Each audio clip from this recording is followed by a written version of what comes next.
Inilah kisah kesabaran seorang suami kepada istrinya hingga mampu menundukkan seekor singa untuk membantu dirinya. Pada suatu waktu, hiduplah seorang pria saleh yang berniat mengunjungi saudaranya yang tinggal jauh di tengah hutan.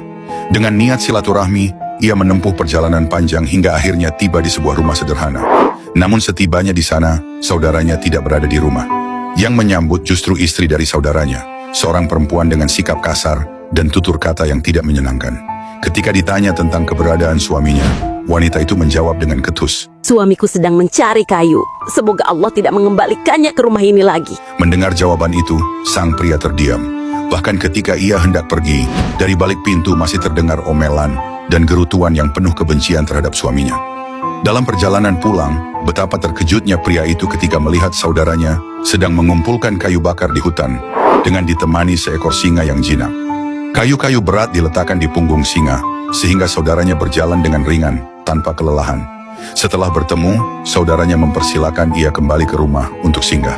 Di sana, ia menyaksikan sesuatu yang mengagumkan. Meski istrinya terus berbicara dengan nada kasar, saudaranya tetap bersikap sabar, lembut dan tidak membalas sedikit pun dengan amarah. Sikap itu membuat sang pria kagum akan kesabaran dan ketenangan hatinya. Setahun kemudian, pria tersebut kembali berkunjung. Kali ini, pintu rumah dibuka oleh seorang wanita yang berbeda. Wajahnya lembut, tutur katanya sopan, dan sikapnya menenangkan. Selamat datang. Sambil menunggu tuan rumah pulang, wanita itu banyak memuji suaminya dengan penuh hormat. Tak lama kemudian, saudara yang dinanti pun datang. Namun kini ia memikul kayu bakar yang sangat berat seorang diri. Wajahnya tampak letih, dan tidak terlihat lagi singa yang dahulu membantunya. Dilanda rasa heran, sang pria bertanya, "Apa yang terjadi? Mengapa wanita yang menyambutku berbeda dengan tahun lalu? Dan kemana singa yang dahulu membantumu?" Saudaranya tersenyum lalu menjawab dengan tenang, "Saudaraku, istriku yang dahulu telah wafat. Aku bersabar atas akhlaknya yang buruk, dan karena kesabaran itu, Allah menundukkan singa untuk membantuku.